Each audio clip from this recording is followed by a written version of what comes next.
Nos toca conversar esta tarde acerca del problema de la costumbre como fuente del derecho.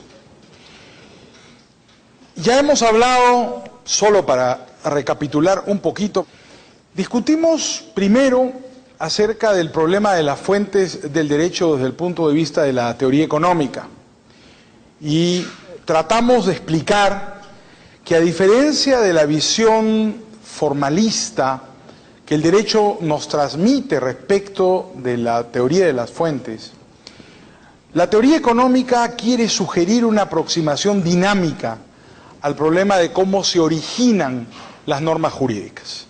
Explicamos para el efecto que, a diferencia de la visión clásica que sostiene o que se sostiene en la idea de que el derecho se produce monopólicamente, la teoría económica sugiere que el derecho se produce competitivamente y que no hay una cosa así como la pirámide normativa de la cual nos hablan los juristas, sino que en todo caso concurren en la sociedad distintos proveedores de normas, entre los cuales se desplazan los usuarios del derecho buscando qué norma obedecer en función de su propia escala particular de costos y beneficios.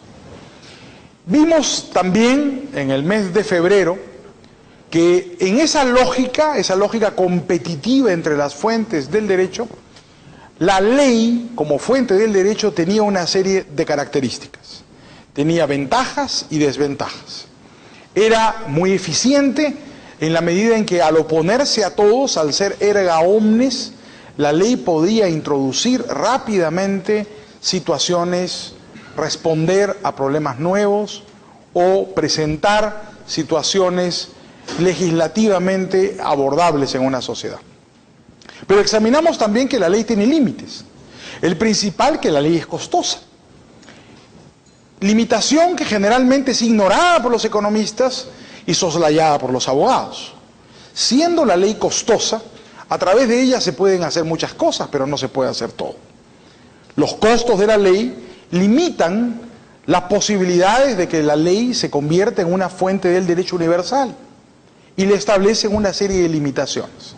Explicamos, por ejemplo, que los costos de la ley son asimétricos y que perjudican más a los que menos tienen, que hay una relación inversa entre ingreso de la población y costo de la legalidad, porque el esfuerzo que tiene que hacer una persona con menores recursos es mayor para cumplir con la ley que el esfuerzo que tiene que hacer una persona de menores recursos. Hasta ahí, genéricamente, habíamos llegado. Nos toca ahora seguir dentro de esta lógica discutiendo la teoría económica de las fuentes del derecho, que terminaremos hoy, para mañana empezar la teoría económica de la familia, desde el punto de vista jurídico. No pretendo hacer una teoría biológica de la familia. Por eso el título de la conferencia de mañana no es el título de un bolero, sino el título de una tesis. ¿No es cierto? ¿El matrimonio es por amor o es por dinero? Y de eso hablaremos el día de mañana. De manera que ahora hablaremos más bien de un problema previo, que es el de la economía de la costumbre. Ustedes están más familiarizados que yo seguramente con el problema de la costumbre como fuente del derecho.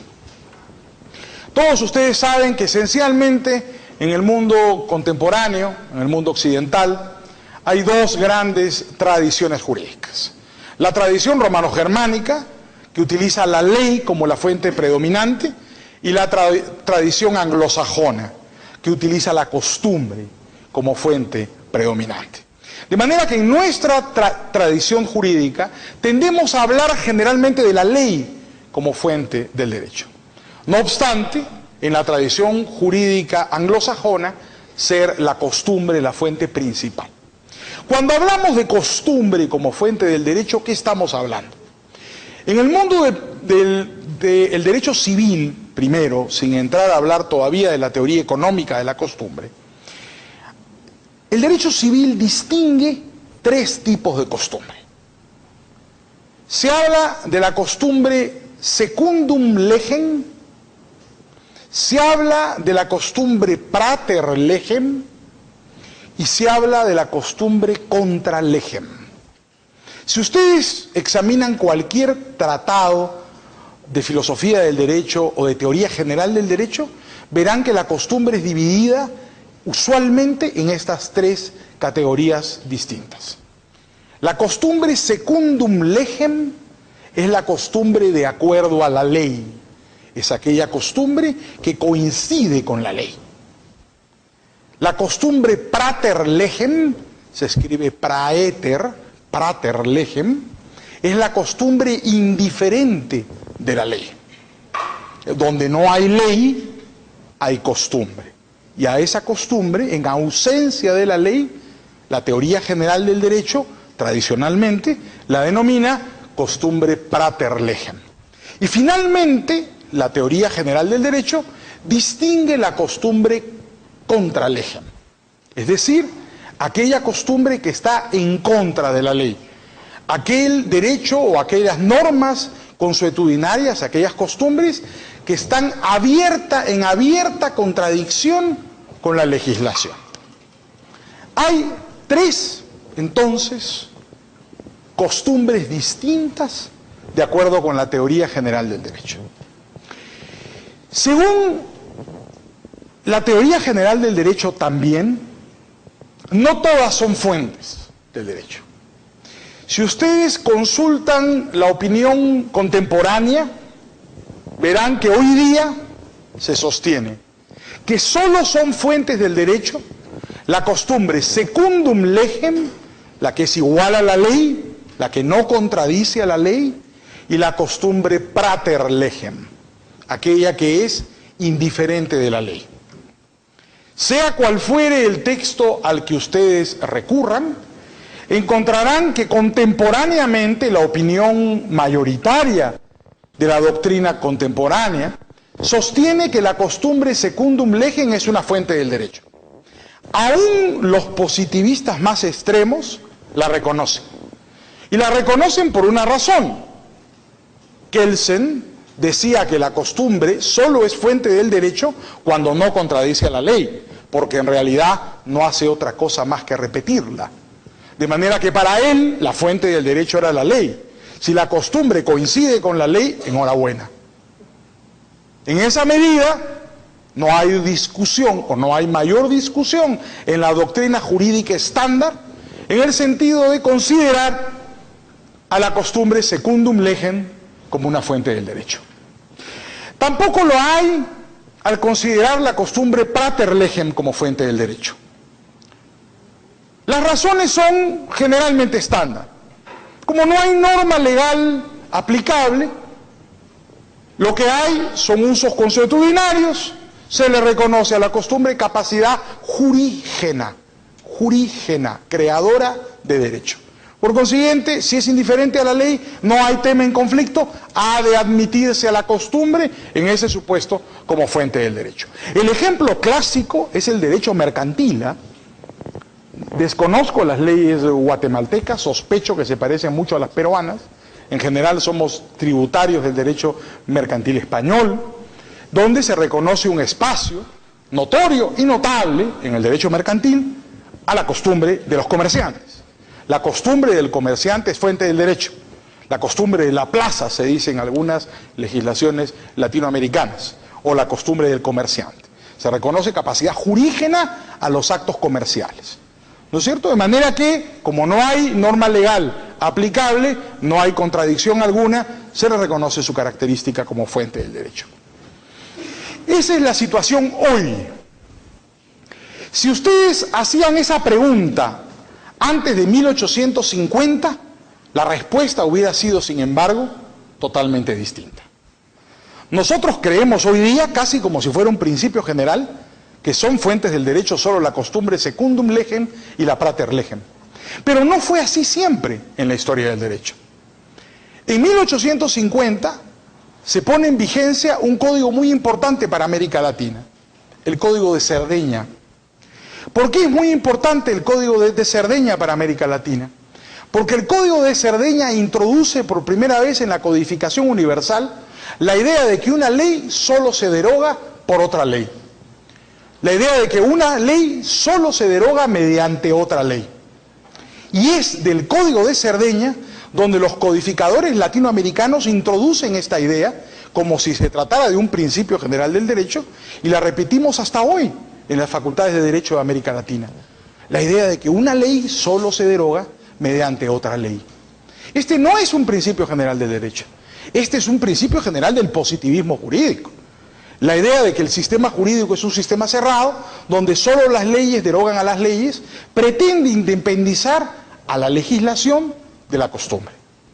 Y es a partir de 1850 en adelante, particularmente Andrés Bello toma del Código de Cerdeña, a través de los proyectos de Código Civil que él propone para América Latina y que se encuentran en vigencia en buena parte de los países de América Latina hasta hoy, llega importada esta idea del positivismo jurídico, digamos, pre-kelseniano a nuestra tradición jurídica latinoamericana.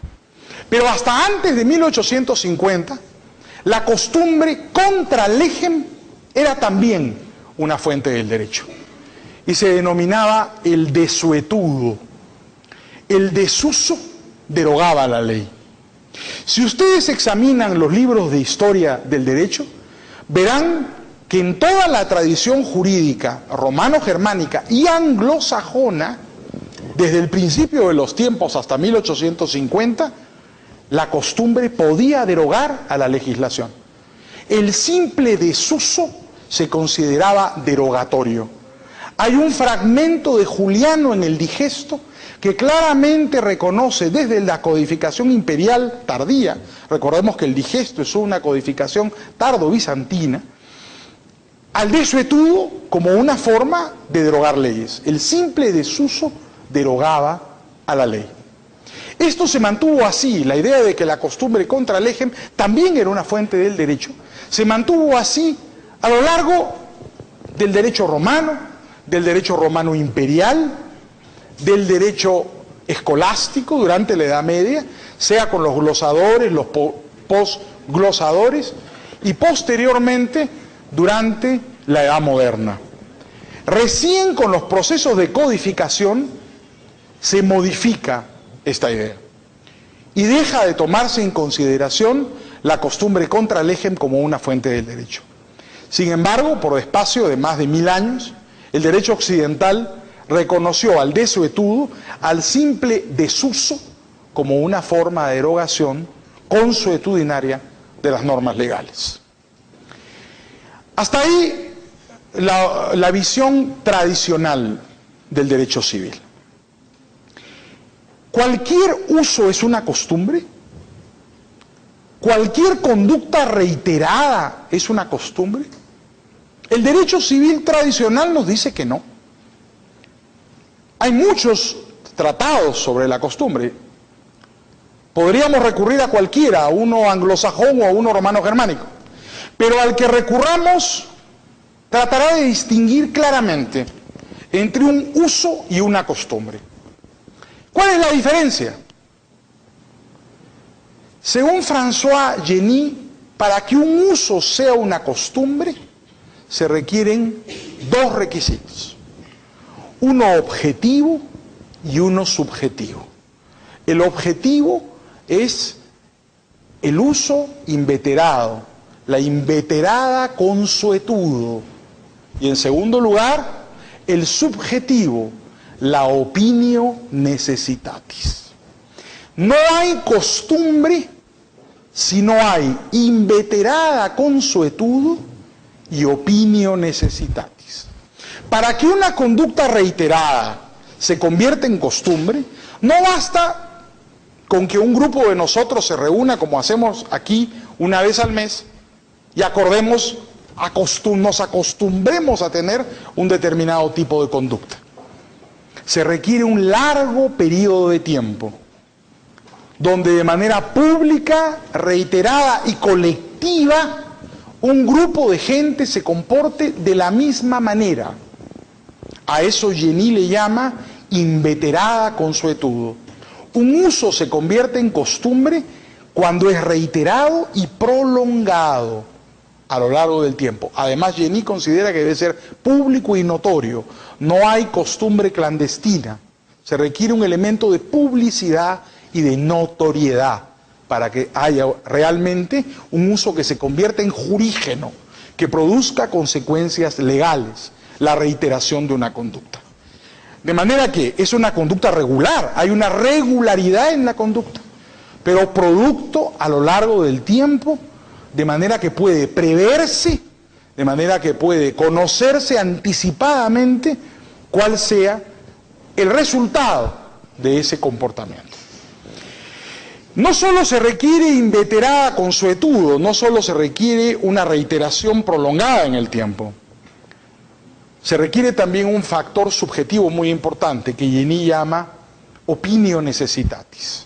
Es decir, la gente tiene que obedecer voluntariamente la costumbre. A diferencia de la ley, que es obedecida coactivamente, la ley, el hecho de obedecer la ley es una consecuencia del monopolio de la fuerza que tiene el Estado. El hecho de obedecer a la costumbre es una decisión voluntaria. Yo me someto voluntaria y libremente a una determinada costumbre y la obedezco porque quiero, porque la considero necesaria. De ahí al término o la caracterización de opinio necessitatis. Es decir, las personas que cumplen con la costumbre lo hacen porque consideran necesario, indispensable, someterse a ella. De manera que cuando hablamos de costumbre, no solamente tenemos que distinguir conceptualmente, como hace el derecho civil de manera tradicional, entre costumbre secundum legem, costumbre prater legem y costumbre contra legem, sino también tenemos que distinguir entre costumbre y conducta, entre costumbre y uso. Y los elementos que nos proporciona de manera conceptual el derecho civil para saber cuándo estamos frente a una costumbre y distinguirla de un simple uso consisten en identificar un elemento objetivo, la inveterada consuetudo, y un elemento subjetivo, la opinio necessitatis. Hasta ahí el resumen conceptual de lo que ustedes ya saben. No les he dicho nada nuevo, estoy seguro. Ya ustedes han fatigado las páginas de Planiol, de Necerus, de Messineo y de Covielo. A cualquiera de ustedes que les pregunte cuál es la naturaleza de la costumbre, probablemente lo conocían largamente. Han leído a Jenny, no me cabe la menor duda, y conocen sus profundas reflexiones acerca del problema de la opinión necessitatis. No estamos haciendo, lamentablemente, derecho civil.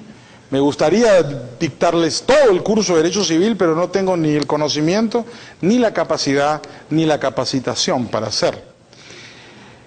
El propósito de esta conferencia es en realidad hablar sobre la teoría económica de la costumbre, pero no puedo hablar sobre ella si no les recordaba un poquito lo que el Derecho Civil dice acerca de la costumbre. ¿Qué dice la teoría económica de la costumbre? ¿Cuál podría ser una economía de la costumbre? Dentro de esta lógica que he planteado, en el sentido de que las fuentes del derecho no son un sistema lógico, sino son un sistema competitivo y que no se encuentran organizadas rígidamente en una pirámide normativa. Yo les he propuesto con transparencia mi tesis. No creo que exista tal cosa como una pirámide normativa y no creo que el sistema jurídico sea lógico. Ya hablaremos de eso en una de las últimas conferencias de este curso. Yo les quiero plantear hoy día una tesis respecto de la costumbre. He tratado de que cada una de estas conferencias tenga una tesis. Que la costumbre secundum legem no es fuente del derecho.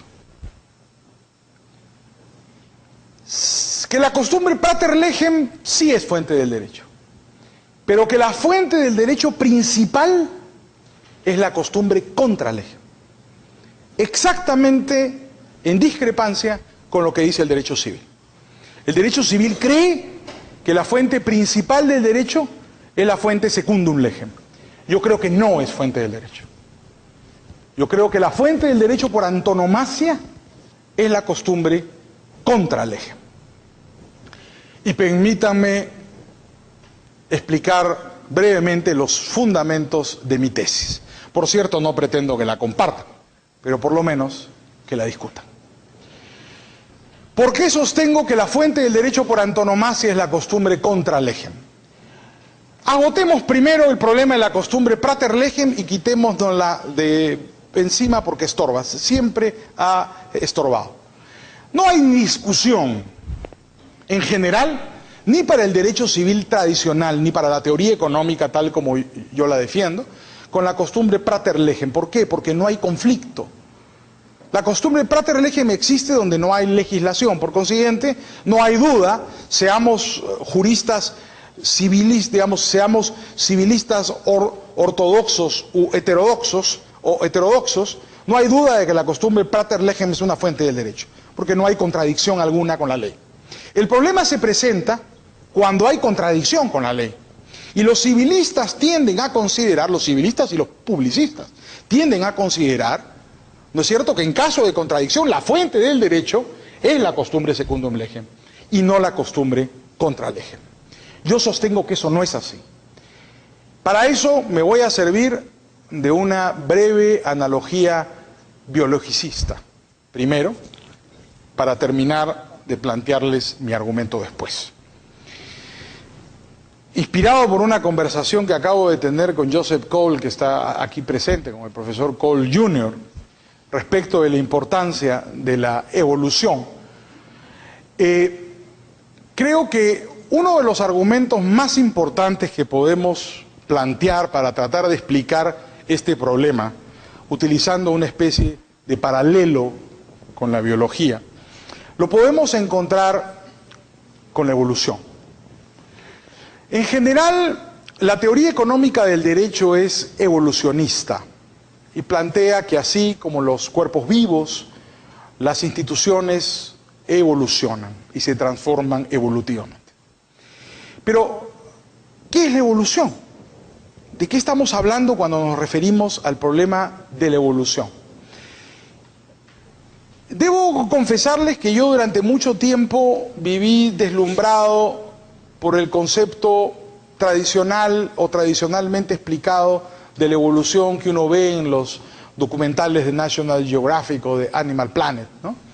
Esta idea darwinista de que las especies vegetales o animales compiten entre sí y que el más apto termina triunfante y esa especie más apta, mejor adaptada a su entorno desplaza a la menos apta.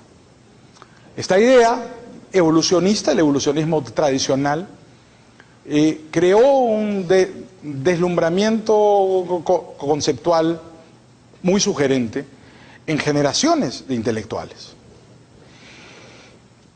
Si ustedes se dan cuenta, el evolucionismo definido de esa manera, la evolución por el mejor adaptado, la evolución por el óptimo, es una idea ciertamente heroica de la vida, ¿no? La planta mejor adaptada, que mejor responde a los desafíos del ambiente, es la planta que sobrevive, se reproduce y se mantiene en el tiempo. La especie animal mejor adaptada, la especie animal más fuerte, es la que sobrevive, conquista su entorno y se desarrolla. Esta idea de la evolución por el mejor, la evolución por el mejor adaptado, la evolución por el más fuerte, es sin embargo una idea equivocada de evolución, o si quieren ustedes, anacrónica. El concepto contemporáneo, uno de los conceptos contemporáneos de evolución, es diríamos, no ligeramente, bastante distinto a este concepto tradicional de evolución por el mejor. Tradicionalmente se creía que evolucionaba la especie más fuerte. El león era el ejemplo perfecto del animal hermoso, poderoso, evolucionado. En esa idea hay, sin embargo, un error en el concepto de transformación y de cambio. La pregunta implícita en el concepto de evolución es: ¿la regularidad es la que produce el cambio? ¿Evolucionan los animales mejor adaptados? ¿Evolucionan las especies que se conforman con su medio ambiente? ¿O no será que la evolución no se produce por el mejor adaptado, sino por el inadaptado, por el desadaptado. ¿No será que la transformación de las especies se produce por la irregularidad, por el débil y no por el poderoso, por el rengo, por el cojo, por el loco, por el inútil, por el fracasado, y no por el poderoso, por el hermoso y por el fuerte? ¿No serán los más pobres, los más ineficientes, los más débiles los que evolucionan? ¿No será que los más fuertes, que los más grandes, que los más lindos no evolucionan nunca y se estancan en una regularidad que no es sino la reiteración perpetua de su propia condición? El cambio en las especies no se produce por la excepción, o se produce tal vez por la regla. Jacques Monod, premio Nobel de Medicina en 1972, en un libro clásico denominado El azar y la necesidad, plantea precisamente esta discusión. Y su conclusión es muy sencilla. Dice que la evolución no se produce por la repetición de regularidades. La evolución se produce por las irregularidades. La evolución se produce por la excepción, no por la regla.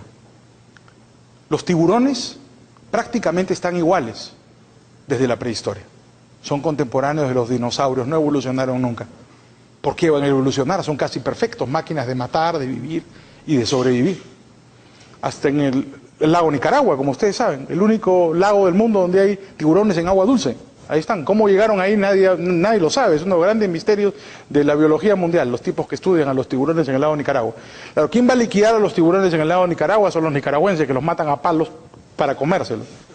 ¿No? La aleta de tiburón, es decir, es un afrodisíaco maravilloso. Es decir, lo que no pudo hacer la biología lo harán los nicaragüenses comiéndose la aleta de los tiburones del lago Nicaragua. Y los tiburones del lago de Nicaragua son tiburones de agua dulce. Animal maravilloso el tiburón. El cocodrilo, son contemporáneos de los dinosaurios. Esos no evolucionaron, no necesitan evolucionar. Son animales perfectos, máquinas de matar y de sobrevivir. Preciosos y dulces con su sonrisa de cocodrilo. ¿Para qué necesitan nada? Nunca tuvieron necesidad alguna de sobrevivir. ¿Quién evoluciona? Evoluciona el animalito débil. Evoluciona el pescadito que no puede pescar y que un día se anima a sacar la cabecita por encima del agua y se come la mosca que está afuera. Porque no puede competir con el otro que está a su lado, con el tiburón o con el cocodrilo. Y como se come la mosquita y sobrevive, se anima después a comerse a la siguiente, comerse la polilla, arrimarse a la orilla y finalmente atrofia sus aletas y las convierte en patas y se convierte en reptil. Evolucionan los dinosaurios pequeños, que saltando de árbol en árbol se convierten en las aves. Como ustedes saben, probablemente las aves descienden de una familia de los dinosaurios. Mírenle las patas. ¿Qué son las aves sino un tipo de dinosaurio evolucionado? Además, la pelvis de las aves se corresponde con las pelvis de una familia de dinosaurios. Los dinosaurios eran por lo demás de sangre caliente como las aves. No eran de sangre fría, como se creyó en algún momento de la historia de la paleontología. De manera que esas aves, esos dinosaurios chiquitos, no el tiranosaurio lindo que vemos en todas las películas, ni el brontosaurio de los picapiedra, ¿no es cierto?, sino los pequeñitos, ¿no es cierto?, los que no podían competir con los grandes depredadores y que tenían que huir de un árbol a otro, los que sobreviven, porque claro, durante las glaciaciones logran sobrevivir pasando de la copa de un árbol a la copa del otro y mantenerse en una situación de extrema gravedad. Y evolucionan y desarrollan alas y aprenden a volar. En general, si ustedes estudian la evolución de las especies animales y vegetales, llegarán a una curiosa conclusión. El concepto contemporáneo de evolución destaca que la evolución no se produce por la regularidad. El animal, la especie perfecta, no evoluciona. El león no evoluciona. Probablemente el león se extinga porque es la perfección del reino animal. No necesita nada. Encima es lindo. Y no trabaja. Logró que las leonas trabajen por él, lo cual es toda una obra de arte, no podrán negarlo. Socialmente delicado. Pero no evolucionará nunca, como no evolucionó el cocodrilo y como no evolucionó el tiburón. ¿Quiénes son las especies que evolucionan? ¿Vegetales o animales? Las débiles. las no adaptadas. La no adaptación te obliga a transformarte. Tu debilidad te obliga a transformarte. El tonto, el rengo, el loco, el débil, el excepcional. Evolucionamos por lo excepcional, no por la regla. Todos nosotros somos hijos de excepciones. El mono fuerte, grande y maravilloso no evoluciona, es el gorila, ahí está. ¿De dónde descendemos? De los primates chiquitos, débiles, que no tenían manera de defenderse y que tuvieron que aprender a hacerlo. Y descubrieron los instrumentos, descubrieron el comercio, descubrieron el lenguaje, y la necesidad de cooperar entre sí, porque no podían por sí mismos valerse de nada. Entonces, terminando con la metáfora, si quieren, con el símil biologicista, propongamos una conclusión, como toda conclusión puramente preliminar. Así como la evolución biológica se hace por la irregularidad, se hace por la excepción y no por la regla, la evolución institucional se hace por la excepción y no por la regla. Los sistemas institucionales, que son sistemas abiertos y competitivos, con pluralidad de fuentes del derecho, donde se va creando competitivamente normas jurídicas, producen sus transformaciones por las excepciones y no por las regularidades y no por las reglas. Si la costumbre secundum legem es una costumbre que no demuestra o que no tiene contradicción alguna con la legislación, ¿por qué hemos de pensar nosotros que la costumbre secundum legem es una fuente del derecho? Generalmente lo que la costumbre secundum legem hace es o repite lo que la norma dice o termina siendo inútil cuando la norma la recoge y la formaliza y deja por consiguiente de ser una fuente del derecho. Lo que yo quiero compartir con ustedes esta tarde es la idea de que las transformaciones en los sistemas jurídicos se producen cuando hay inadaptación entre la costumbre y la ley, y que eso ocurre cuando estamos frente a la costumbre contra legem.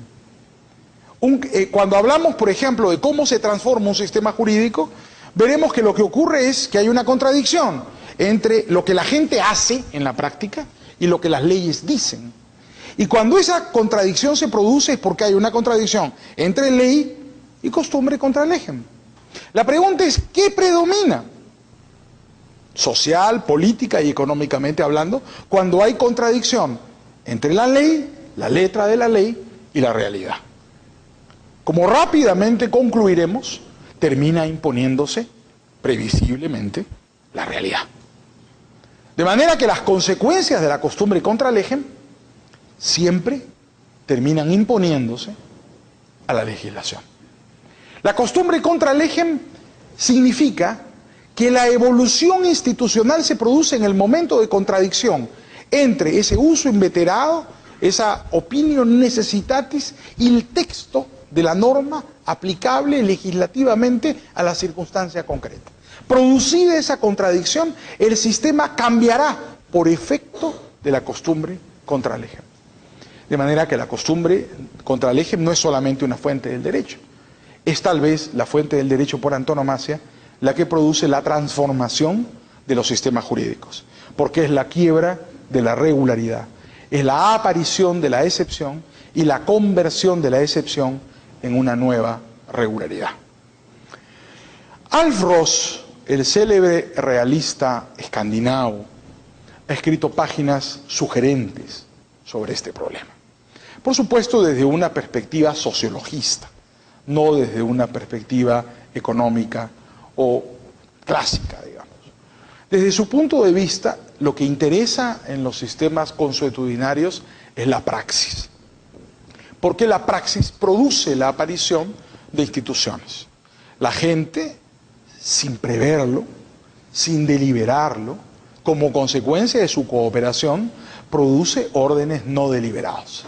Y son estos órdenes no deliberados los que a la postre terminan modificando los sistemas normativos.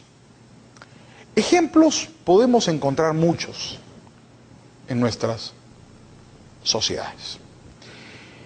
La economía informal. No nos vayamos lejos. La economía informal. ¿Qué es la economía informal? Bueno, la economía informal son actividades directa o indirectamente ilícitas. Sea porque no pagan impuestos, porque no cumplen regulaciones administrativas o municipales, o porque abiertamente violan la ley y son un delito, como el contrabando. Pero la economía informal existe, y las actividades económicas informales en muchos casos dan lugar a la aparición de instituciones jurídicas en torno a ellas. La pregunta que nos tenemos que hacer es, desde el punto de vista jurídico, ¿qué es la economía informal? La economía informal es un sistema de normas contra el régimen.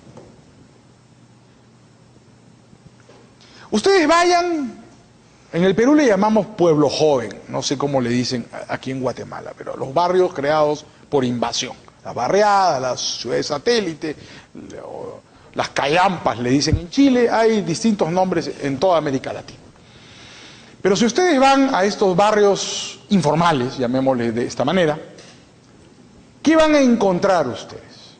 Todo un mundo de relaciones sociales al margen de la ley. ¿Significa acaso que ese mundo no existe? ¿Significa acaso que esos contratos que realiza la gente todos los días no se llevan a cabo, no son contratos? ¿Significa acaso que esas casas que se construyen a través de invasiones no son casas? ¿O no hay un derecho a ellas generado espontáneamente por las personas a lo largo de las décadas? No, lo que significa es que hay órdenes competitivos.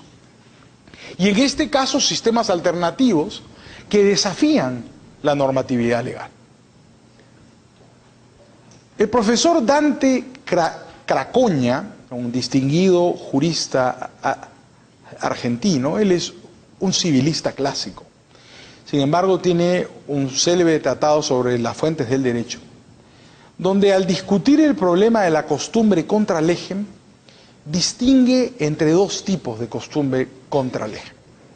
Cracoña habla de la desuetudo, que ya mencionamos, es decir, el desuso, ¿no? La desuetudo es la costumbre derogatoria.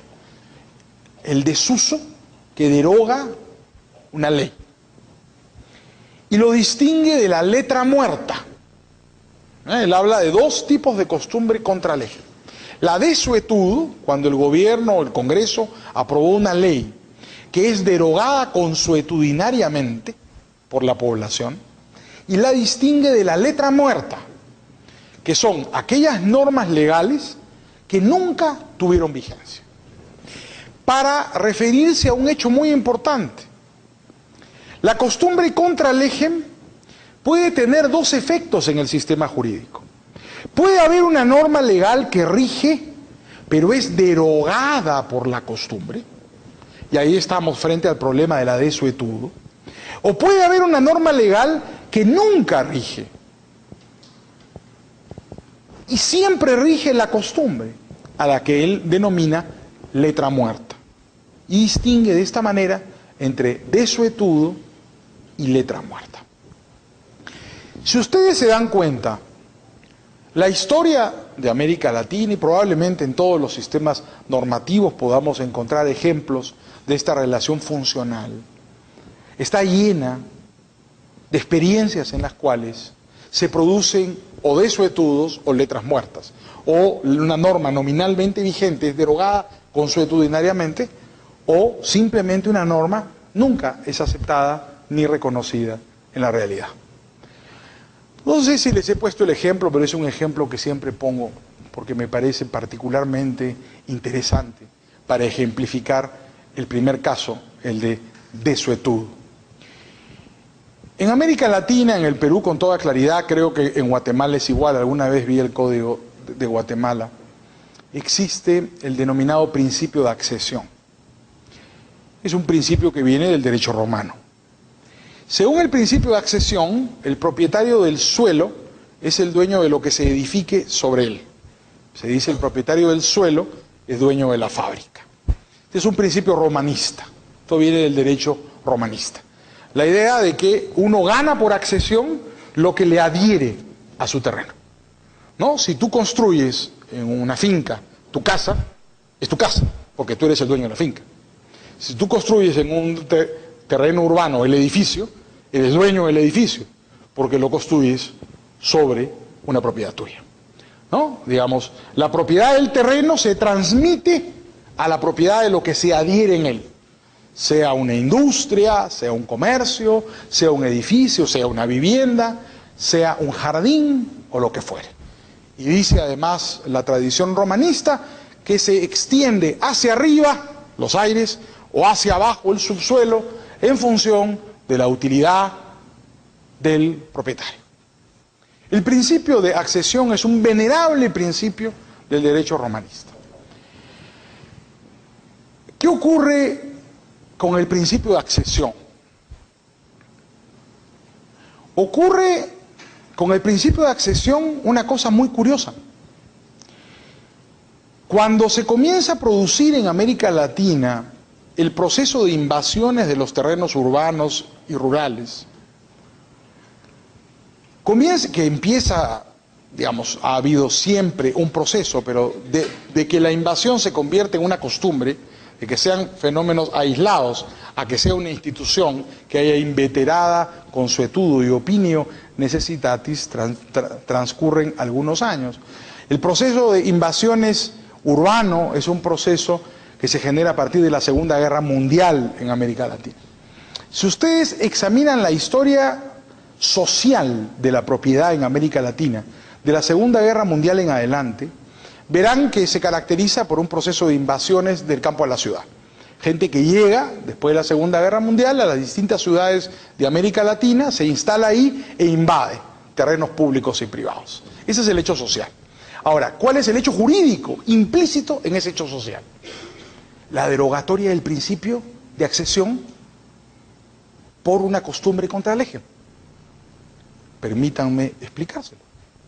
Lo que ocurre con el proceso de invasiones es, en primer lugar, que se forma una costumbre.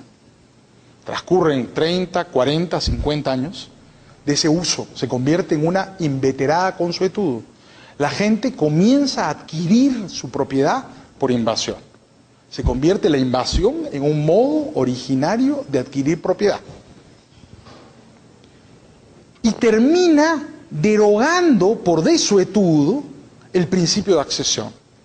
Pero lo maravilloso no es solo que lo deroga, sino que lo invierte. Porque hoy día, si ustedes examinan lo que pasa en esos vecindarios creados por invasión, es el dueño de la fábrica quien se convierte en el dueño del suelo, y no al revés. El que viene e invade un terreno que no es suyo y construye su casa ahí, termina siendo titulado, reconocido por el Estado e incorporado a la economía formal al cabo de un periodo largo de reconocimiento estatal, como el dueño de la tierra. Es decir, no solamente se convierte a la invasión en un modo originario de adquirir propiedad, sino que se invierte el principio de accesión. De manera que ahí donde se sostenía, ahí donde la ley dice que el propietario del suelo es propietario de la fábrica, termina ocurriendo que el propietario de la fábrica, el propietario de la edificación, se convierte en el propietario del suelo, invirtiendo exactamente el principio de accesión que heredamos del derecho romano. Eso ha ocurrido delante de nuestros ojos, en los últimos 50 años, 60 años. Y ahí lo tenemos. Ciudad de América Latina por ciudad de América Latina en la que querramos ir. Vayamos a Buenos Aires y el código de Vélez-Sarsfield dice que el principio de accesión, por principio de accesión, el dueño del suelo es dueño de la fábrica. Vamos a la mitad del área urbana de Buenos Aires o de Argentina y veremos que no es así. Es exactamente al revés. El dueño de la fábrica es el dueño del suelo. No importa quién sea el dueño del suelo, no importa que sea una finca privada. Se la invaden y la pierde para siempre. Y el nuevo dueño son los invasores, que se quedan ahí para siempre, nadie los sacará. Y que harán su vivienda, desarrollarán su vecindario y serán los nuevos propietarios. Vayamos a Bogotá y encontraremos el mismo fenómeno. Lo encontraremos en Lima, en Caracas. Rogelio Pérez Perdomo, el distinguido profesor de Sociología del Derecho, se ha pasado la vida recorriendo lo que llaman los barrios de Caracas, tratando de codificar las costumbres de los informales. Y tiene un libro extraordinario que se llama El derecho en los barrios de Caracas. porque él ha creído encontrar instituciones jurídicas creadas consuetudinariamente contra legem por los pobres de las barriadas que rodean la ciudad de Caracas. Ciudad de México es exactamente lo mismo. De manera que, si nosotros tomamos este ejemplo, que es un poco extremo, pero es un ejemplo real, no es un ejemplo hipotético, podremos ver cómo funciona el sistema jurídico. Una norma tradicional, el principio de accesión, además altamente especializada, porque eso la gente no lo conoce, digamos, un tema de abogados, el principio de accesión, un tema de ingenieros. Pero a la práctica, esa norma es alterada consuetudinariamente contra legem. La invasión es un delito, en la mayor parte de los países de América Latina, además, está tipificado como un delito, la usurpación, que puede en algunos casos ser usurpación agravada, no importa. Aún siendo un delito, la costumbre contra legem, producto del delito, del peor de los delitos, con muertos, si ustedes quieren, produce instituciones jurídicas que terminan derogando por desuso a las normas legales y dan lugar a la aparición de un nuevo orden jurídico. Evoluciona el sistema jurídico por la excepción, por la irregularidad. De manera que, si examinamos otros ejemplos, podremos encontrar casos semejantes. Si examinamos, por ejemplo, qué ocurre entre los vendedores ambulantes, veremos que invaden las calles. Si ustedes se preguntan cómo funcionan los mercados de los ambulantes en la vía pública, verán que son sumamente complejos, porque eso no es caótico, eso está ordenado, y está ordenado espontáneamente. Y hay turnos si se trata de explotar una misma cuadra en la calle, claro. Todo esto es para un abogado monstruoso, porque desde un punto de vista puramente formal, las calles son bienes públicos, y los bienes públicos no son susceptibles de apropiación ni de generación de derechos privados. Pero en la práctica, el comercio ambulatorio genera derechos de apropiación privada sobre las calles y las vías públicas.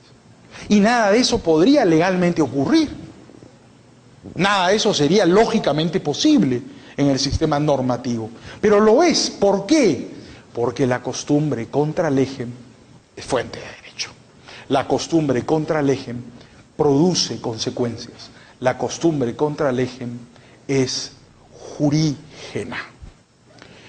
Ahora bien, esto no significa, y no quiero hacer aquí una apología de la costumbre contra legem, nada de esto significa, como en el caso de la ley como fuente del derecho, que la costumbre sea lo mejor que hay como fuente del derecho, ¿no? Ni que haya una superioridad de la costumbre respecto de la ley, ni una superioridad de la ley respecto de la costumbre. ¿Cuál es mejor como fuente del derecho? Es un tema que se ha discutido mucho, ¿eh? Ustedes verán que los anglosajones, y especialmente en el análisis económico del derecho, han escrito muchísimo sobre este punto. Y sostienen, por supuesto, como era previsible, la inmanente superioridad de la costumbre como fuente del derecho. Ustedes pueden leer a Posner, o al profesor Priest, George Priest, que es un importante profesor de análisis económico del derecho de Yale, que sostienen muy versadamente que la costumbre es siempre mejor como fuente del derecho que la ley. Dudo que haya una respuesta absoluta. Gordon Tullock, desde una perspectiva anglosajona también, ha escrito en contra, y Gordon Tullock es muy crítico con el common law. Él dice que el common law es profundamente ineficiente, y él se pronuncia a favor de la legislación. Él cree que la ley es mejor fuente del derecho que la costumbre, y es un gran crítico de la costumbre, de manera que aún entre los profesores de una misma tradición filosófica no hay un punto de vista consensual sobre la materia. Así como dijimos que la ley tiene virtudes y limitaciones, ventajas y desventajas, costos y beneficios como fuente del derecho, la costumbre también los tiene. A través de la costumbre podemos o pueden hacerse muchas cosas, pero no pueden hacerse todas las cosas que pudiera uno imaginarse.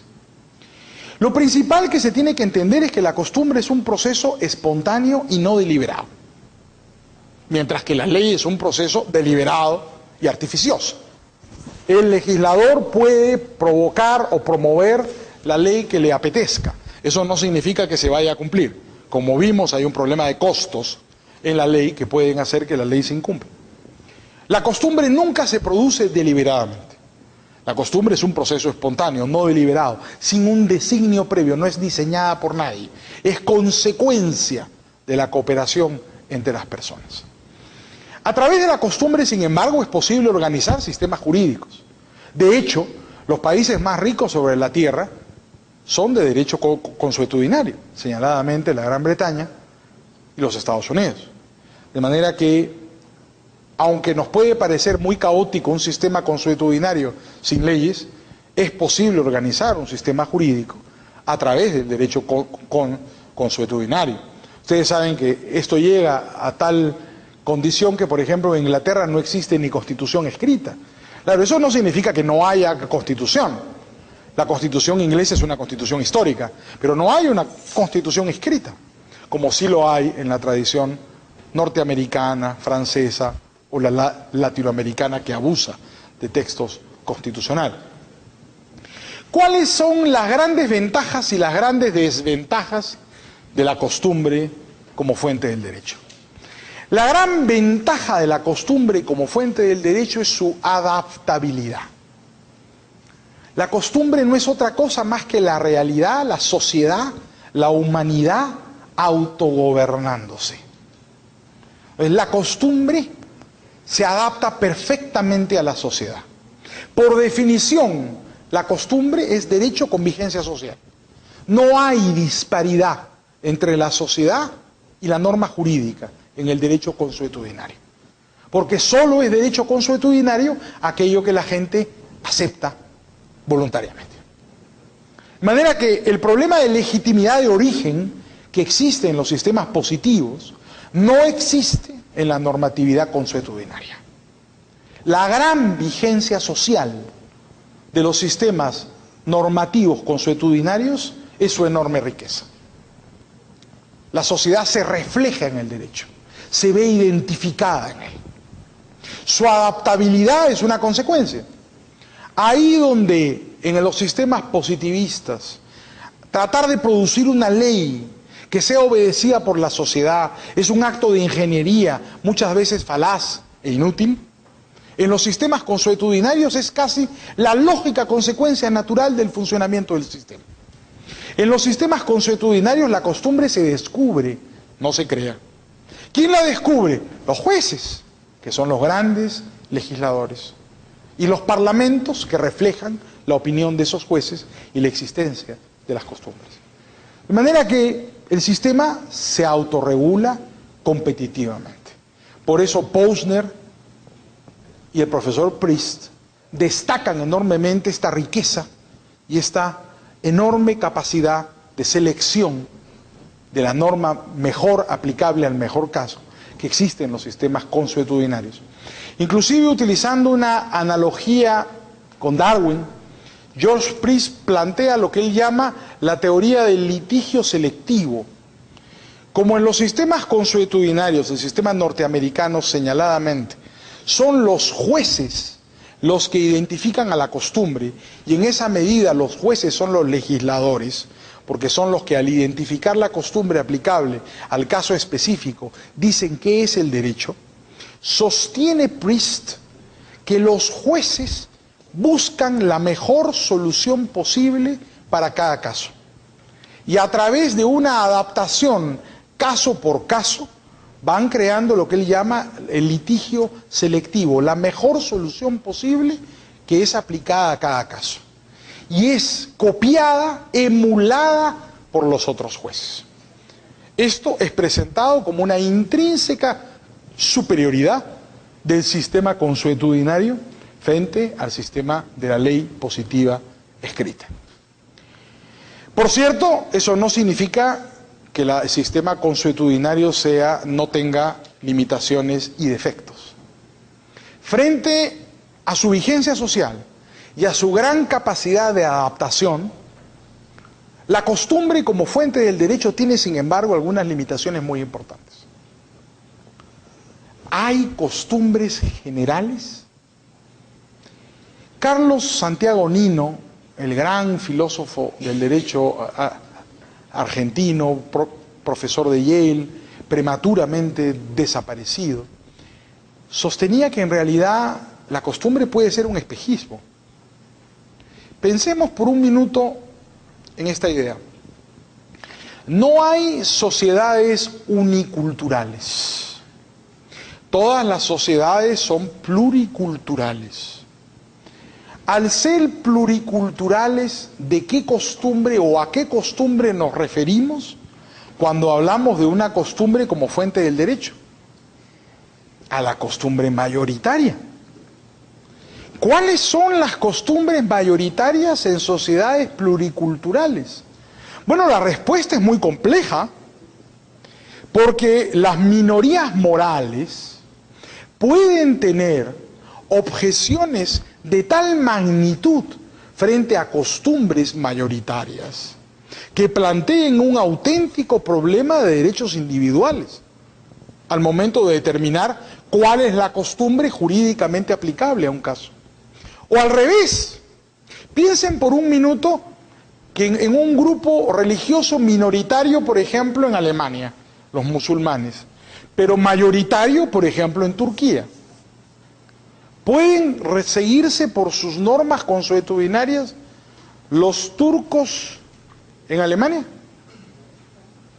Y aplicar la circuncisión femenina, que no es otra cosa más que la ablación del clítoris a las adolescentes.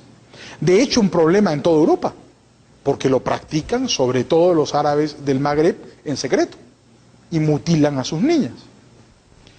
El problema de las minorías morales es un problema sumamente complejo porque está asociado además al problema de las sociedades democráticas. ¿En qué medida respetar costumbres competitivas, rivales o en algunos casos que causan franca repulsa a costumbres mayoritarias, sin violar los derechos de las minorías? No nos vayamos lejos, no nos vayamos hasta Europa, quedémonos cerca, vamos a Estados Unidos. ¿Estados Unidos es por ventura un país unicultural? ¿Alguien puede decir que en Estados Unidos hay una sola costumbre? Estados Unidos es el infierno. En Estados Unidos hay centenares de miles de millones de costumbres distintas, de colectividades distintas, de inmigrantes distintos, de religiones distintas, de grupos étnicos distintos, diré yo, felizmente, que son la riqueza de ese país, la diferencia, la diversidad y la competencia. Y hay costumbres minoritarias que causan a los que las practican una serie de problemas. Recordemos por un minuto a los testigos de Jehová. Los testigos de Jehová tienen reparos, por ejemplo, con el juramento de origen religioso. No juran todo el derecho de hacerlo. Pero ¿qué ocurre en Estados Unidos? El juramento es esencial. Entonces, esto ha planteado en la historia, en mi concepto, un tema de persecución contra los testigos de Jehová. Se les castiga por no jurar o no van a la guerra. Recuerdo que en la época de Vietnam, que se ordenó la conscripción general en Estados Unidos, esto planteó una serie de problemas con los testigos de Jehová, porque en algunos casos se les acusó hasta de traición a la patria, porque se negaban a ir a la guerra. El testigo de Jehová cree que solo se debe ir a la guerra para defender a Dios y no para las guerras de los hombres. Los mormones, recordemos por un minuto la historia de los mormones. Y eso que Estados Unidos es un país oficialmente laico, donde todas las religiones tienen cobijo. Pero miremos la historia de los mormones en el siglo XIX. Los mormones fueron objeto de persecución militar en Estados Unidos. Instalados en Utah, practicando la poligamia, como querían. Si habrán visto la serie Big Love, algunos de ustedes, sabrán que la practican hasta hoy en secreto. Fueron víctimas del ataque del gobierno de Estados Unidos y del ataque de la caballería. La caballería ataca a los mormones y los derrota militarmente y obliga por tratado a Utah a incorporarse a la Unión, renunciando a la poligamia. Los científicos cristianos en Boston publican un periódico exquisito llamado el Christian Science Monitor, uno de los mejores diarios del mundo occidental. Los científicos cristianos creen que la salud se recupera por la oración y no aceptan tomar medicamentos. Claro, esto los puede llevar a una situación sumamente trágica, porque sus hijos pueden morir, pero ellos creen que esa es la manera como uno es compatible, la vida es compatible con la enseñanza bíblica, y se niegan a aceptar los medicamentos. Eso en Estados Unidos, en el caso del Perú, también sería un problema criminal, porque hay una serie de delitos de abandono de personas en peligro, por la cual una persona está obligada a llevar a otra cuando esté enfermo a un centro de salud para que te atiendan, y si no te meten preso a ti. Sin embargo, los científicos cristianos, que además tienen un poderoso lobby mediático a través de sus medios de comunicación, defienden su derecho a rehusarse a los medicamentos. Todas estas son costumbres minoritarias. Pero la pregunta del punto de vista moral que nos tenemos que hacer es, ¿no son tan costumbres como las otras? Generalmente una costumbre se genera cuando en un grupo humano hay una gran afinidad. Religiosa, lingüística, histórica, cultural. Y esas costumbres, en el caso de sociedades multiculturales, pueden ser muy intensas, porque grupos religiosos minoritarios pueden reconocer su identidad precisamente en el mantenimiento de sus costumbres. El caso de los coptos en Egipto. El 10% de Egipto, un país de 100 millones de habitantes, 10 millones de habitantes son coptos. Como ustedes saben, los coptos son cristianos, monofisitas, no creen en la Trinidad, pero son cristianos. Y son víctimas de persecución. Lo han sido siempre. Pues claro, viven en un país musulmán de hace 1000 años, de manera que les es sumamente complicada la vida a los coptos de Egipto. En general, en todo país podemos encontrar costumbres mayoritarias y costumbres minoritarias, pero no son aisladas y se contagian unas con otras. La validez de una costumbre mayoritaria sobre una costumbre minoritaria es sumamente tenue, ¿eh?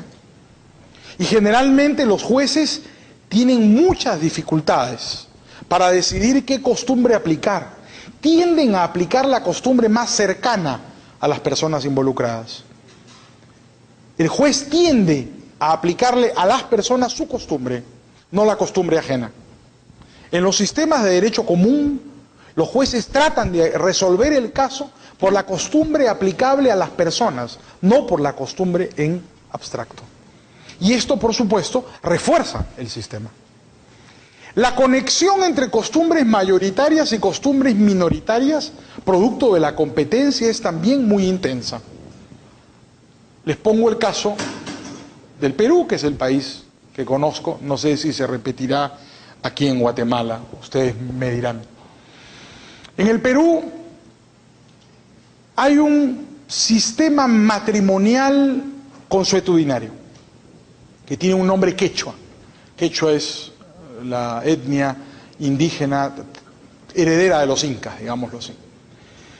Esta se denomina el Servinacui, con K, Servinacui, esa K se arrastra en el quechua.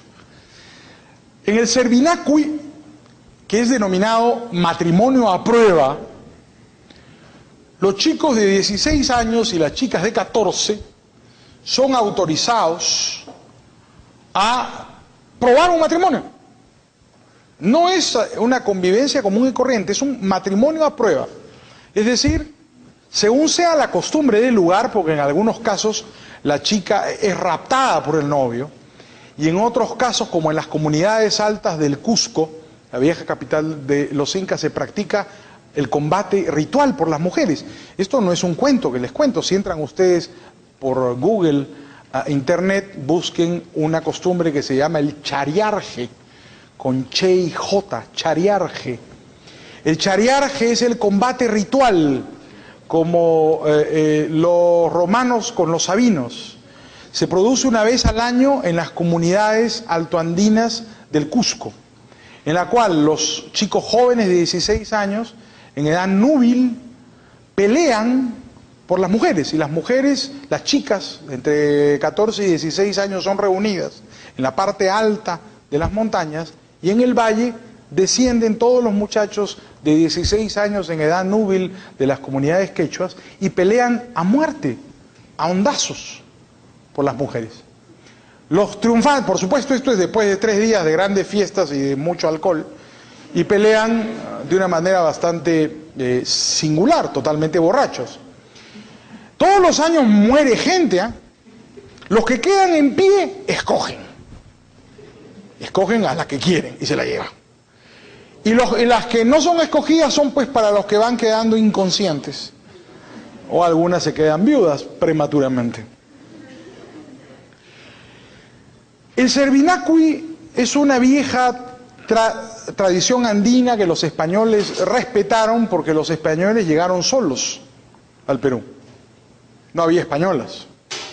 Llegaron, y si llegaron, muy poquitas y con el correr de los años, de manera que los españoles se juntaron en Servinacui con las indias, en una costumbre que los españoles le llamaron la barraganía, que no era otra cosa que el Servinacui, las barraganas o las barraganía. El Servinacui es una costumbre hasta hoy. En los Andes la gente no se casa. Prueba. Mucha gente dice que ese sistema es una maravilla, como ya les explicaré después, porque es un matrimonio a plazos, hablaremos de eso el día de mañana, ¿no? En lugar de casarte para siempre, te casas sujeto a una condición resolutoria, digamos, ¿no? Que te guste, pues. Y tiene mucho sentido, porque, oye, si te vas a juntar con un tipo que te va a respirar en el cuello el resto de tu vida y no lo conoces tanto, mejor prueba, pues, ¿no? A ver si el tipo sirve. Y lo mismo puede decir el tipo de la tipa, oye, esta es una loca, ¿no? Mientras estuve de novia era una chica muy simpática, ahora que vivo con ella es insoportable. Bueno, esto se soluciona con la institución del Servinacui. ¿Qué ocurre y a qué viene este cuento? Llego al punto. Con el correr del tiempo, esta costumbre, que era una costumbre altoandina de las comunidades de la sierra, se transmite a la ciudad con la migración del campo a la ciudad, a partir de la Segunda Guerra Mundial. Difundida en las ciudades entre los pobres, se transmite de los pobres a la clase media y a los ricos, y a las clases educadas. Entonces, ¿quiénes practican el Servinacui en el Perú hoy día? Chicos como ustedes. El que se casa es un idiota. Nadie se casa. Está la institución del marinovio y de la marinovia. La gente convive. No le gusta, se larga. Se ahorran el divorcio y toda discusión ulterior. ¿Para qué complicarse la vida si uno puede probar y ver si funciona? El año 1979, todavía bajo el régimen militar del general Morales Bermúdez, en el Perú la Corte Suprema de la República reconoce en un juicio la institución del Servinacui y le da los mismos derechos que el matrimonio. Dice la decisión de la Corte Suprema, la unión estable de un hombre y una mujer produce los mismos efectos que el matrimonio. Esto es recogido en la Constitución de 1980 y consagrado en el Código Civil de 1984. Así como en el caso de la institución de la invasión, que termina derogando el principio de accesión, la institución del Servinacui termina convirtiéndose en una forma reconocida de matrimonio, proviniendo de la costumbre contra régimen. Nunca le gustó a los curas, ¿eh? Esta idea de la gente que se junta así y se desjunta, nunca contó con la aprobación de la Iglesia y nunca contó con la aprobación formal del Estado, hasta que no pudo hacer nada más. Y hoy día el matrimonio a prueba es una institución con un gran prestigio social. No solamente heterosexual, hoy día también homosexual. Porque en los tiempos modernos, ¿no es cierto?, tenemos que aceptar la diversidad de las preferencias. Y así como hay parejas heterosexuales, también hay parejas homosexuales que las practican. Y es un caso clásico de una costumbre, de un grupo, si bien muy grande, marginalmente considerado, digamos, y además ilegalmente considerado por el resto de la sociedad, y que se contagia de las comunidades altoandinas, ciertamente minoritarias, al resto de la sociedad. Señalo una cosa, con gran prestigio social. Digamos, cuanto más educado y más culto la pareja, menos se pregunta si se casan o no. Porque obviamente el que se casa pues son los primitivos. La gente educada y moderna no se hace esa pregunta. porque es innecesaria. Además, fíjense que es económicamente innecesaria en el Perú, porque claro, muchas veces hay, en el lado, digamos, la ley generalmente en América Latina discrimina a las mujeres, ¿no? Y mejor es que te cases para obtener la protección patrimonial de tu relación con el hombre. En el Perú no es necesario, porque estás igualmente protegida en tu patrimonio si te casas, como que no te casas. Entonces, ¿para qué te casas? No tienes ninguna necesidad de casarte si patrimonialmente estás ya protegida solamente por el hecho de la convivencia por 2 años con un hombre. No pretendo con esto indicar que esto es bueno o malo, ¿eh? Yo no caigo en la falacia naturalista. De los hechos no podemos sacar conclusiones morales. Que las cosas ocurran no significa que sean buenas o malas, sencillamente ocurren. Y quiero tratar de que ustedes se den cuenta, que ustedes adviertan una conexión muy importante. Las costumbres modifican el derecho, sean secundum legem o contra legem, no importa. Lo que quiero que ustedes se den cuenta es que generalmente la evolución institucional se hace cuando hay contradicción por la costumbre contra legem. Cuando la costumbre es igual a la ley, nada pasa en ese sistema normativo. ¿Qué evolución hay en Suiza? No hay ninguna, ahí no pasa nada, si es aburrido, nadie sabe ni siquiera el nombre del presidente. Borges decía, benditos los suizos que no saben el nombre de su presidente. En cambio, en los países en los cuales hay contradicción entre costumbre y sistema normativo, entre realidad y derecho, ¿qué es lo que encontramos? Procesos de ebullición constante que transforman las instituciones jurídicas. Por cierto, eso no significa que la costumbre sea lo mejor. La costumbre tarda mucho tiempo. Entonces, si tú quieres hacer una transformación revolucionaria de la sociedad mediante un sistema consuetudinario, nunca lo lograrás. La costumbre generalmente es conservadora e imprevisible. No hay manera de hacer ingeniería social a través de la costumbre. Yo no puedo proponerme crear una costumbre, porque probablemente no lo lograré, aunque invierta mucho dinero y lo haga muy a largo plazo. Porque es absolutamente imprevisible determinar lo que la gente va a hacer mañana. De hecho, nunca podremos saber exactamente qué conocerá la gente mañana. De manera que nunca podremos saber qué va a hacer la gente mañana. Y nunca podremos prever a largo plazo el desarrollo futuro de los sistemas consuetudinarios. Pero que la costumbre tiene una gran dinámica, que refleja la vida social, que tiene una intensidad y una vigencia enormes, no cabe ninguna duda. Por eso la costumbre es una fuente del derecho de la máxima importancia. Y por eso la costumbre ocupa un lugar en todos los sistemas de fuentes del derecho. La discusión clásica ha sido en sostener que la ley es mejor que la costumbre es mejor que la ley. No me atrevo a hacer un juicio de moral respecto de cuál es mejor la una que la otra. Sí creo que cada una de ellas tiene sus características, que uno puede hacer muchas cosas a través de la ley, a condición de que uno sea consciente de los costos y beneficios de la ley. Y creo que finalmente la costumbre corrige, amortigua a largo plazo los errores que se puedan producir a través de los sistemas puramente legislativos. Creo, de otro lado, que la costumbre es muy flexible, muy eficaz para reflejar la intensidad de las preferencias de una comunidad, pero también que es lenta, impredecible, imprevisible, y que no puede uno saber cuánto tiempo va a durar, porque al final las costumbres cambian como cambian los pueblos. Pero son sistemas normativos que existen y que no cabe duda que tienen una lógica económica implícita que es indispensable conocer. Los abogados hemos sido acostumbrados a vivir de espaldas a los economistas. Los abogados menospreciamos a los economistas menosprecian a los abogados.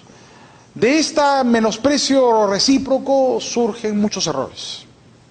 En realidad tenemos que aprender de los economistas mucho, el rigor de su pensamiento, el intento de formalizarlo y sobre todo las limitaciones de las instituciones jurídicas. Los economistas también tienen que aprender algo de los abogados, la importancia de las instituciones. La mayor parte de los modelos económicos presumen de suponer o de considerar constantes las condiciones institucionales. y no lo son. Por eso es sumamente importante, en el momento de estudiar las fuentes del derecho, darnos cuenta de que la costumbre es también una fuente del derecho, que tiene una dinámica enorme, grandes ventajas, pero también grandes limitaciones. ¿Es posible a través de un sistema consuetudinario organizar un sistema jurídico? Sin duda. Ahí tienen ustedes los ejemplos admirables de Estados Unidos y de Inglaterra. Yo no sé si alguno de ustedes siguió, por ejemplo, los debates en la Cámara de los Lores cuando se produjo el incidente con Pinochet, en la detención de Pinochet en Inglaterra. Aunque es un tema de derecho público, no quiero dejar de recordarlo. La Cámara de los Lores, cuando resuelve este problema, no recurre a ninguna ley porque no la había. Buscan el antecedente jurisprudencial y el único que encuentran es del siglo XVI, que claro, no era muy bueno para Pinochet porque era el de María Estuardo, al que su prima Isabel I mandó decapitar. Y si ustedes recuerdan, la Cámara de los Lores, utilizando el antecedente de María Estuardo, acuerda entregar a Pinochet a la justicia española. Quien no lo entrega es el gobierno inglés, por razones humanitarias, que se niega a cumplir, utilizando un privilegio real propio del rey, se niegan a cumplir la orden del tribunal y por razones humanitarias lo devuelven a Chile. Pero al final, la Cámara de los Lores, la Corte Suprema de Inglaterra, como ustedes saben, no existe. La Corte Suprema de Inglaterra es la Comisión de Justicia de la Cámara de los Lores. Así de civilizado es ese país, imagínense. Entonces la Comisión de Justicia de la Cámara de los Lores, que es la Corte Suprema de Inglaterra, resolvió, siguiendo el derecho consuetudinario inglés, y el precedente era María Estuardo, entregar a Pinochet a los tribunales. Y fueron los políticos ingleses los que no lo hicieron. Claro, estos son ejemplos admirables de estabilidad, de previsibilidad en un sistema jurídico consuetudinario, ¿eh? Mucha gente cree que el sistema consuetudinario es menos previsible y menos estable que el sistema legislativo. Y dicen que la ley es mejor, tener un código que te da todas las soluciones para los casos. Eso no es verdad. Los sistemas consuetudinarios pueden ser perfectamente predecibles. Lo que pasa es que el método de predicción es distinto. No tienes que leer una ley, tienes que leer centenares o decenas de casos para ver cuál es la norma aplicable al tuyo. Pero las probabilidades de que esa norma se te apliquen son enormes. Y el apartamiento al precedente requiere de una fundamentación largamente desarrollada cuando un juez la va a llevar a cabo. De manera que la costumbre, como fuente del derecho, tiene sus características, sus reglas y sus principios que no podemos desconocer. En conclusión, entonces, para ir a una estación de preguntas y respuestas, si alguno de ustedes quiere hacerlas, les dejo el siguiente tema. Los sistemas jurídicos evolucionan.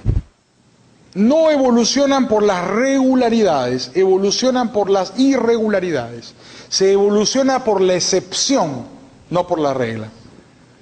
Luego, la costumbre contra legem, contrariamente a lo que sostienen los juristas, es fuente del derecho. Me atrevería a decir yo, fuente importante, crucial, la fuente cenital del derecho, porque es la que conduce la transformación de los sistemas normativos. La costumbre tiene ventajas, costos y beneficios como fuente del derecho. Es muy difundida, tiene una gran vigencia social, pero también es fragmentaria. Hay el problema de las minorías morales, costumbres mayoritarias, costumbres minoritarias que se contagian y están conectadas sociológicamente por la praxis de los pueblos. En cualquier caso, la costumbre es, a no dudarlo, una de las fuentes principales de nuestros sistemas normativos. Muchas gracias y quedo a sus órdenes para cualquier pregunta.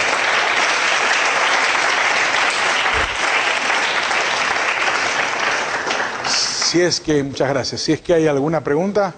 Cuando usted hace la explicación de la costumbre contra ley como fuente del derecho y cuenta el ejemplo de las invasiones. Y explica cómo entonces, contrario a lo que se establecía de que el propietario tenía derecho a lo que se construía, se produce una reacción inversa, que es que el que ocupa tiene entonces derecho al suelo que ocupa. Yo ahí, y luego usted concluye esa parte diciendo que lo que se ha producido ahí es un desuso de la norma, digamos, tradicional del Código Civil.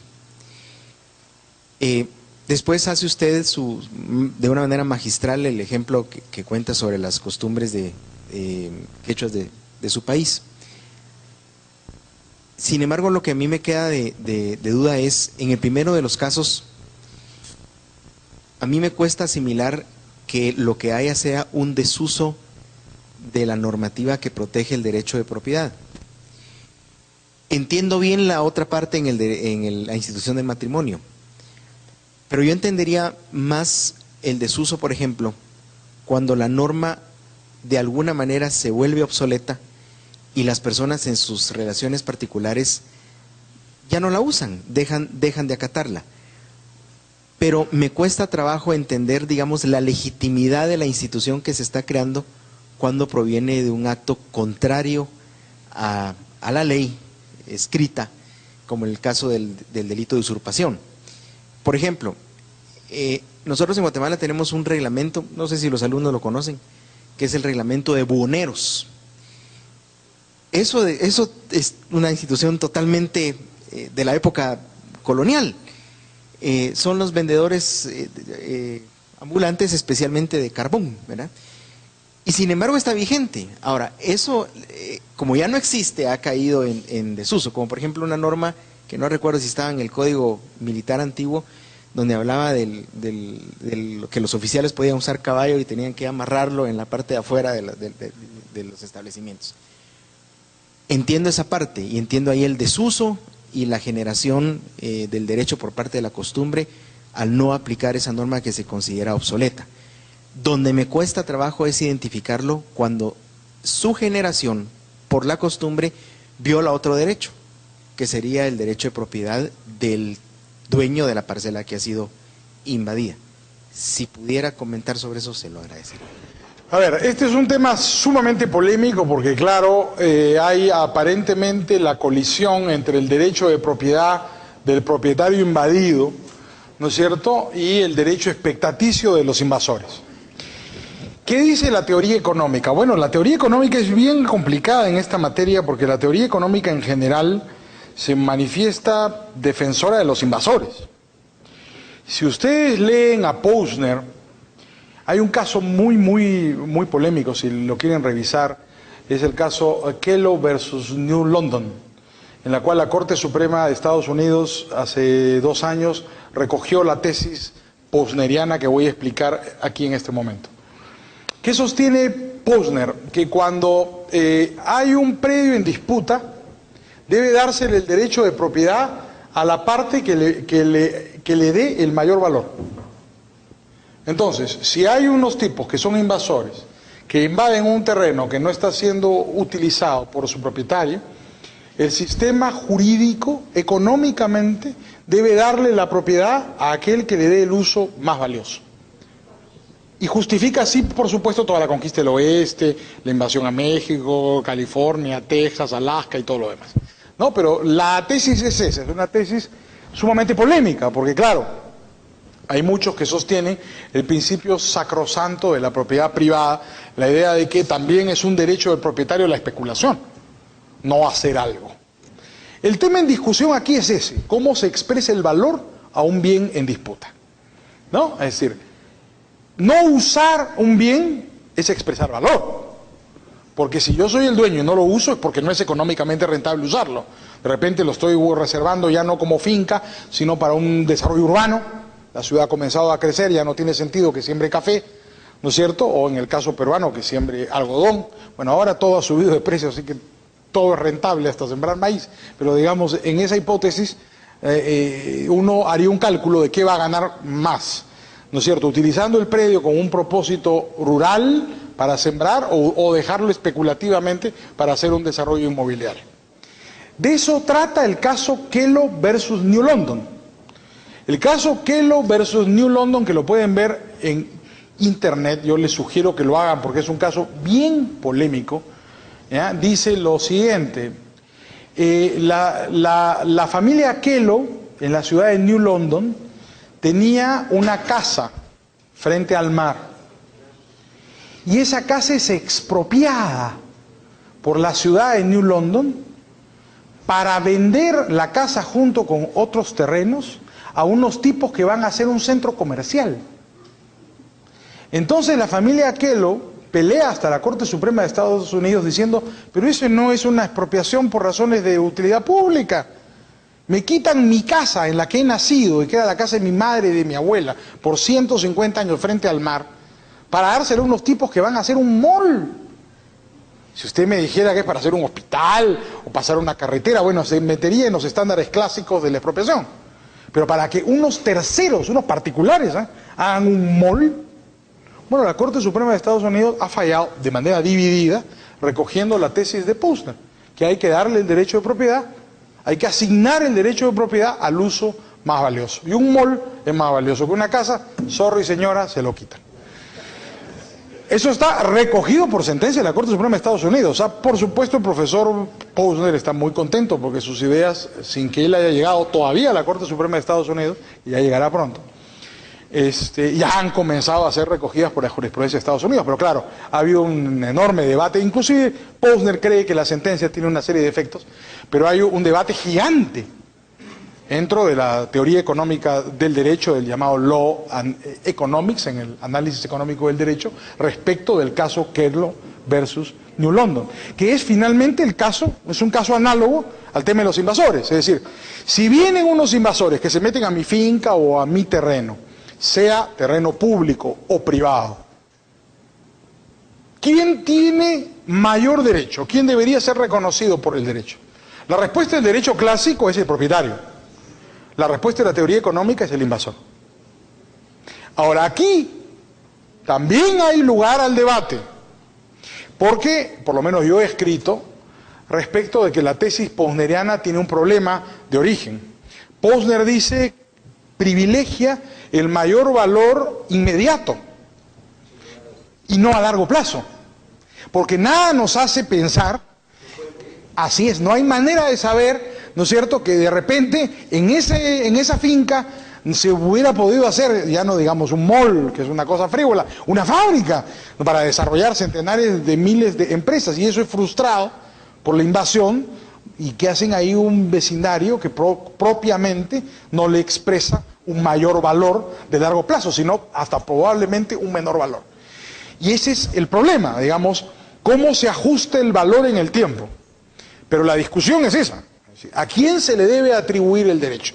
Mi pregunta es acerca de, pues teniendo en cuenta que usted nos acaba de plantear que la costumbre es la que está en contra de la ley, es la que es efectivamente fuente de derecho, yo quisiera cuestionarle su posición acerca del derecho natural, en el sentido de que si creemos en el derecho natural, la costumbre lo que va haciendo es contrariando a la ley en lo que no conviene con el derecho natural. Pero si no creemos en el derecho natural, vamos diciendo que la evolución es la que va creando y modificando esas instituciones y creándolas en función económica, como usted lo dice. Entonces, yo quisiera que usted nos planteara o nos expusiera su posición con respecto al derecho natural y a esos principios inmutables, si sí es así, ¿qué piensa usted y cómo lo hemos reflejado en esta teoría económica? Muchas gracias. A ver, tenemos un problema conceptual ahí. ¿Cómo es tu nombre? César. ¿Quién te ha dicho que la costumbre es derecho natural? Perdón, mi pregunta es esa.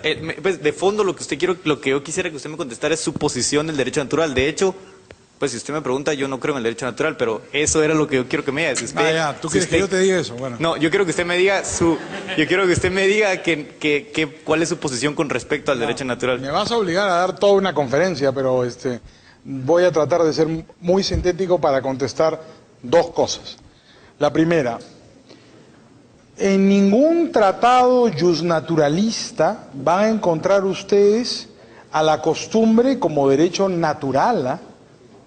Desde Pedro Abelardo, que es el que utiliza por primera vez el término derecho positivo, la costumbre es considerada derecho positivo, digamos, derecho creado por los seres humanos. ¿Qué significa derecho positivo? Viene de un término latino, jus ponere, ¿ya? La norma dictada, la norma puesta.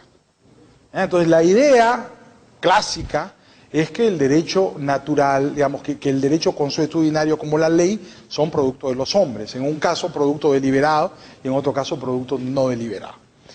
El justnaturalismo lo que pretende es un marco de referencia general para la ley positiva o la ley consuetudinaria. Entonces los justnaturalistas lo que sostienen es que todo el derecho se encuentra limitado por unos principios inmanentes al orden natural, sean de origen religioso, las religiones judeocristianas, todas las religiones reveladas, judeocristiana o islámica, son justnaturalistas, pero también hay justnaturalismos laicos, racionalistas, ¿no es cierto? Es decir, de Grocio en adelante, hasta Belzel hoy día, el gran penalista alemán es justnaturalista, cree, ¿no es cierto?, que en la naturaleza humana, en la razón humana, hay principios que el derecho no puede traspasar, sea consuetudinariamente o legislativamente. Pero hay limitaciones, ¿no es cierto?, a lo que el hombre puede, deliberada o espontáneamente, pretender hacer con los demás.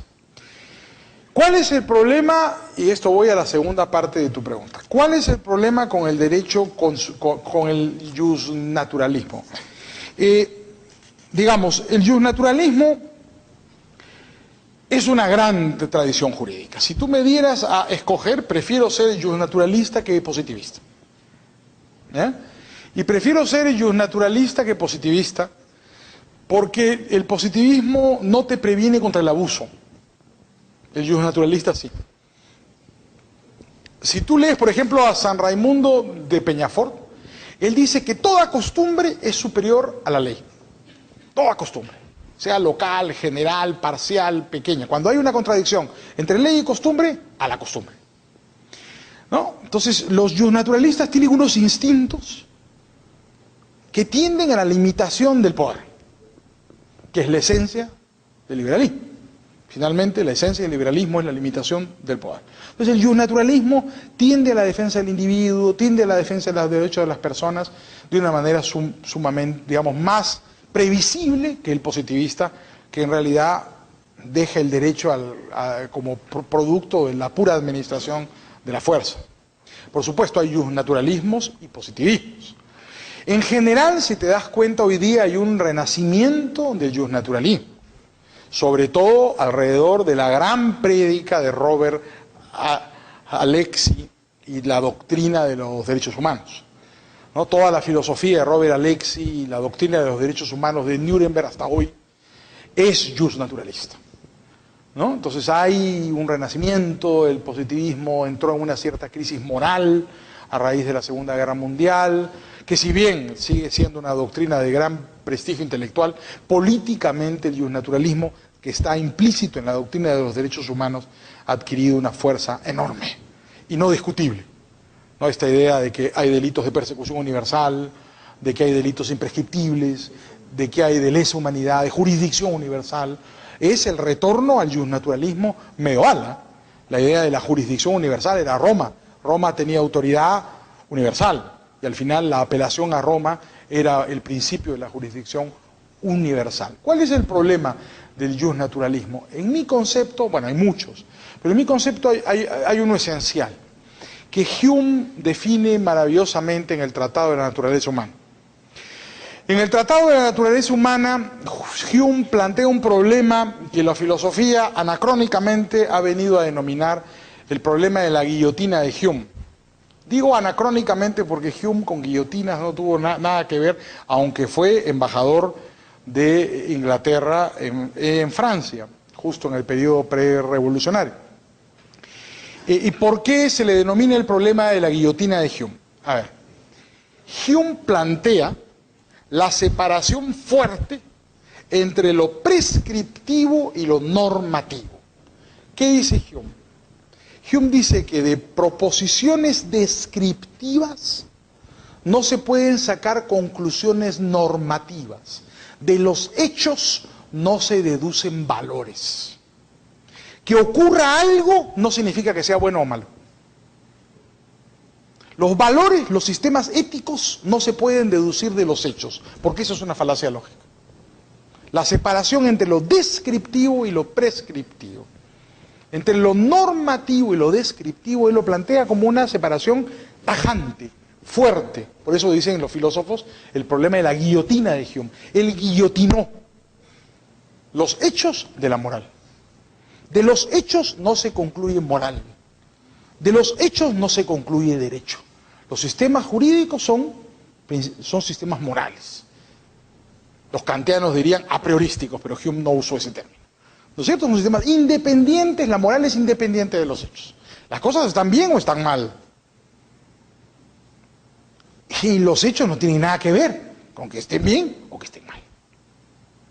Entonces, este problema, que los lógicos denominan la falacia naturalista, le ha planteado a los jus naturalistas desde el siglo XVIII hasta hoy una objeción filosófica sustancial, que es, los jus naturalistas sostienen que el derecho es consecuencia de los hechos, ¿no? Que hay un orden natural que produce las instituciones jurídicas. Entonces, la guillotina de Hume plantea la separación irreductible y nos plantea lo que creo yo es la mayor objeción al naturalismo, que es una objeción teórica. ¿Cómo puedes tú de los hechos concluir la existencia de sistemas normativos? Por supuesto, esto ha merecido toneladas de literatura. Los que estén interesados en este tema, hay una historia de la filosofía de Nicola Abagnano con Dario Antiseri, que es un gran filósofo liberal italiano, donde se toca este tema profundamente. Y también, si están interesados en la visión positivista, hay dos lógicos del derecho argentinos, magníficos, positivistas. Tienen nombres un poco difíciles. Uno se llama Carlos Alchourrón y el otro se llama Eugenio Bulligin. Alchourrón ha muerto, Bulligin todavía vive, es un hombre muy mayor.